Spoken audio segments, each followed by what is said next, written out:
জামাত ইসলামীদের আকীদা তাদের ভিতরে আছে, তারা জানে না যে জামাত ইসলামী আর আমরা আলাদা, এটা তারা জানে না।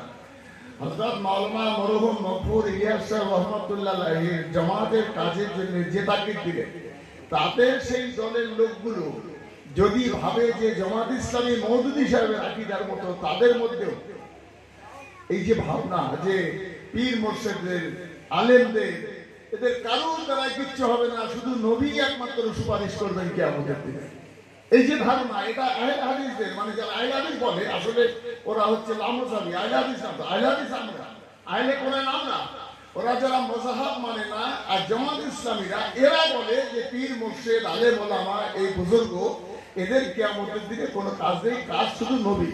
আজকে হুজুরের কথাটা শুনে আমি মনের কাছে খুবই তৃপ্তি পেয়েছি, খুশি পেয়েছি যে আজকে এত মানুষ যারা এই মাদ্রাসাগুলো করছেন, আমি তাদের কাছে আপনাদের হুজুরের কথার পুনরাবৃত্তি করে আমি সংক্ষেপ কথায় আমি দুটো চারটে কথা বলছি। সারা পৃথিবীতে 4টি জায়গা থেকে মূলত ইসলাম প্রচার করছে, সারা পৃথিবীতে। কত জায়গা?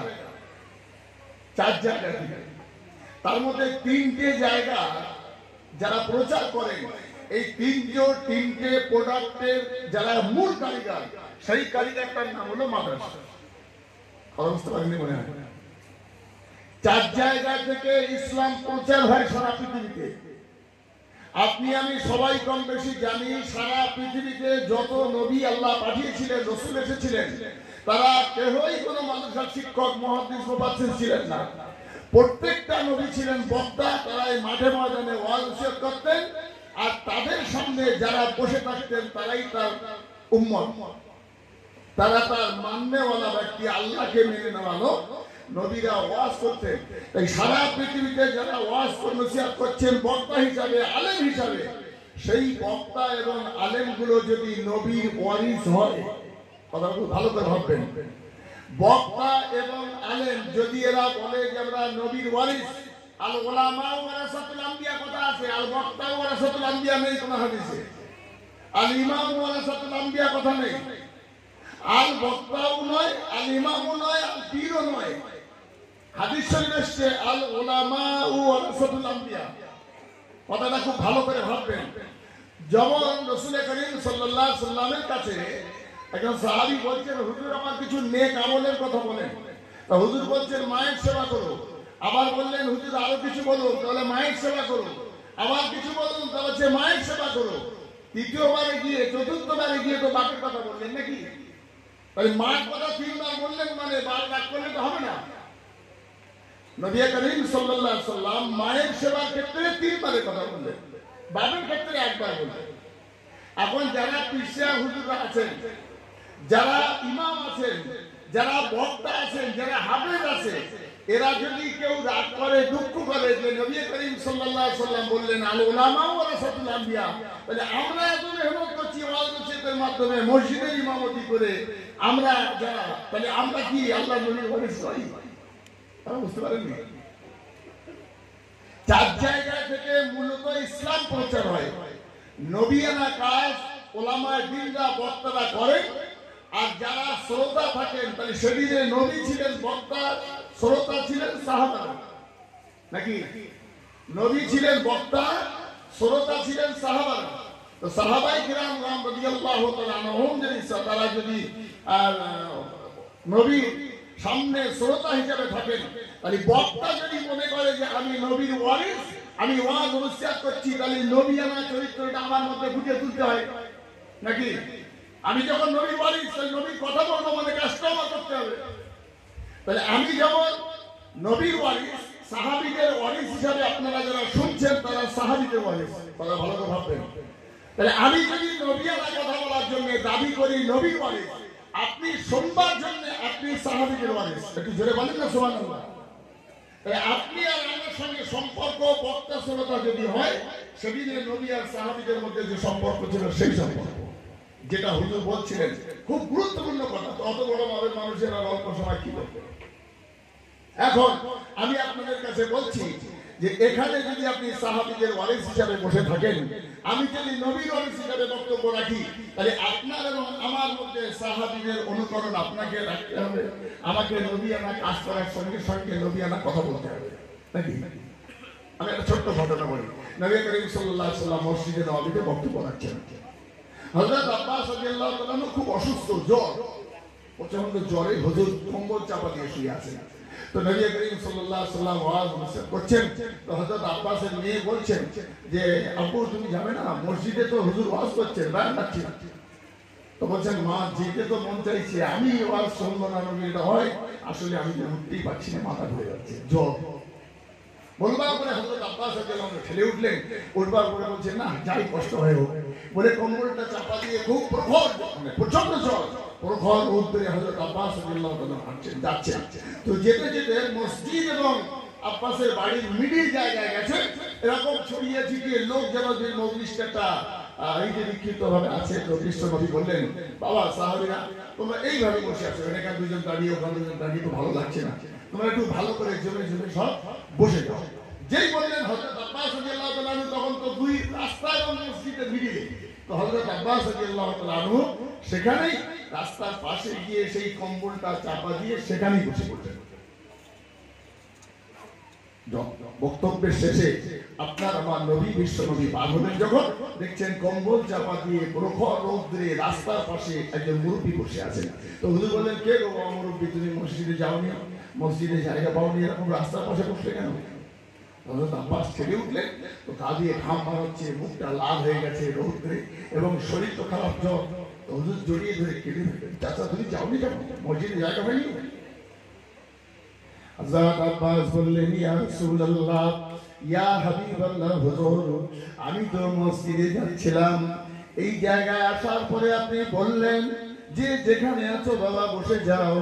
আমি ভাবলাম যদি আমি আর একটা কদম বাড়াই তাহলে ওয়াজিব তরক করার গুনাহ হবে। ও আমার নবী, আমার ভাইপো, আমি আর একটা কদম না বাড়িয়ে এইখানে বসে গেলাম। বলতে পারলেন না সুবহানাল্লাহ?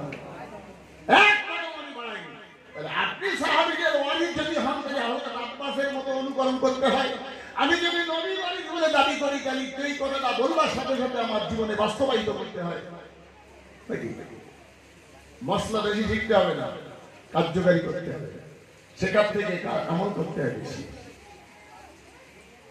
শিখি বেশি, প্রস্তুতি করি বেশি, আমল করি কম। আপনি জানেন 60 বছর বয়সে দাড়ি ছেড়েছেন, বিড়ি ছেড়েছেন, নামাজ পড়া ধরেছেন, দাড়ি রেখেছেন। একটা মাদ্রাসার ছেলে তার মা কোলে করে নিয়ে ভাতটা নিয়ে রাস্তায় দৌড়োদৌড়ি ছুটোছুটি গালে ঘুরছে, এক গাল খাচ্ছে, পালাচ্ছে, বলছে আমার কার্টুন ছেড়ে দাও, কত বায়না করছে। আর সেই আদর তাকে তুলছে মা, কত আদর করে করে।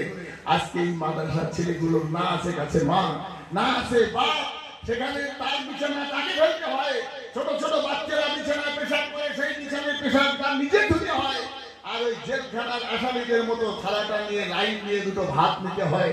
আপনি ভেবেছেন যে আপনার সন্তানকে কত আদর করে রাখে, তালে তুলে কার্টুন দেখাচ্ছেন, একটাও খাওয়াচ্ছেন, একটাও খায় না। আর এই বাচ্চাটা যখন মায়ের আদর, বাপের আদর সব ত্যাগ করে দিয়ে মাদ্রাসায় এসে নিজের বিছানা নিজে ভাঙে, নিজের মশারি নিজে গোছায়, নিজের থালা নিজে বাজে, নিজে পেশাব করে নিজে ধোয়, এই বাচ্চাটার উপরে নিঃশব্দে গুনাহ নেই, পাপ নেই, কিচ্ছু নেই। এই নিষ্পাপ বাচ্চাটা এই কঠিন মেহনত করে তার সেই যত্নটা সে পেল না, মায়ের আদর পেল না, বাপের আদর পেল না। সে ভোরবেলা উঠেছে, তার উপরে নামাজ ফরজ নয়, সে নামাজ পড়ছে। তার উপরে কোরআন পড়ার কোনো ব্যাপারই নয়, সে কোরআন তেলাওয়াত করছে।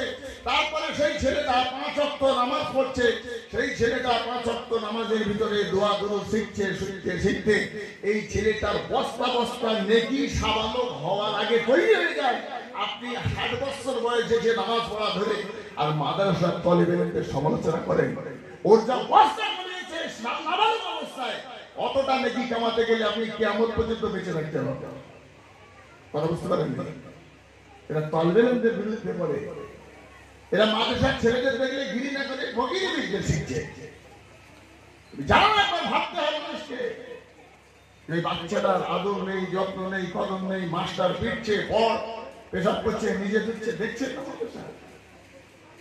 আমার একটা নাতি এক মুঠো ভাত খাওয়াতে গেলে আমার মেয়ে পাগল হয়ে যায়, কার্টুন দাও, এই দাও, সেই দাও, বুঝতে পারেন না? হযরত আব্বাস রাদিয়াল্লাহু তাআলা আনহু সেখান থেকে উঠলেন। তো হুজুর বলছেন চাচা তাহলে আমার বয়ান তো শুনতে পাওনি নাকি? আমার বয়ান তো শোনা হয়নি, তুমি তো রাস্তায় বসে গেলে। হযরত আব্বাস রাদিয়াল্লাহু তাআলা বলছেন, ইয়া রাসূলুল্লাহ, ইয়া হাবিবাল্লাহ, আমি যখন কম্বল চাপা দিয়ে বসেছি তখন মনে হলো যে একটা লোক আর নাই, আপনি শুধু বক্তা, আমি শ্রোতা, আপনি আর আমি সামনাসামনি আপনার বয়ানটা সম্পূর্ণ আমি শুনেছি। কথা বুঝতে পারেন?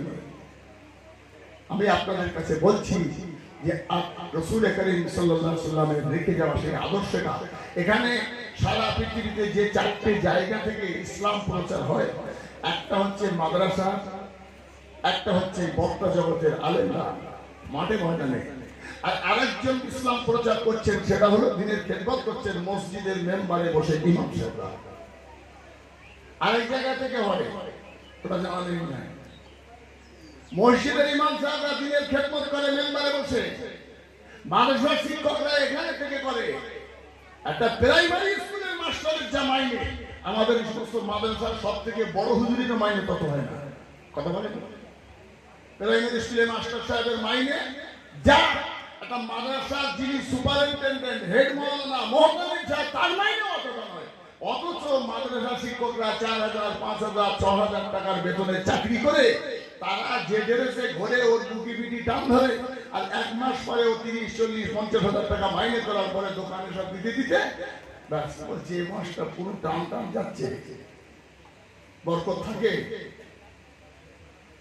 আপনি ভাবলেন না যে সীমিত রোজগার আল্লাহ বরকত দেয় বলি অত কায়দায় ঘরে হুজুর নাকি সবসময় বর্ষে আছে হুজুররা। আসলে বর্ষাতে কেন? পরিষ্কার পরিচ্ছন্নতাটাও ইমানের একটা বিশেষ অংশ। জুড়ে বলেন না সুবহানাল্লাহ।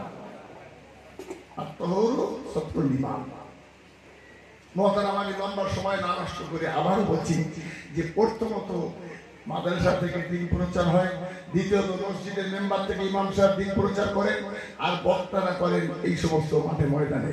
এখন আরেকজন করে, সেটা খুব উচ্চ জায়গা, সেটা কথা বলেন খানকা শরীফ।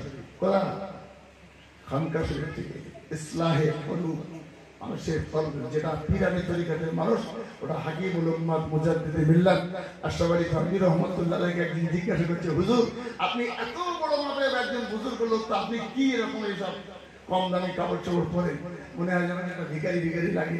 আর রশিদ আহমদ গাঙ্গুহি রহমতুল্লাহ দেখেছি জমিদারি কায়দায় থাকে সবসময়, তার ড্রেস দেখলে তৎকালীন সময় রাজা বাদশারা যে ড্রেস পরতো হযরত মাওলানা রশিদ আহমদ গাঙ্গুহি রহমতুল্লাহ সেই ড্রেস পরতেন।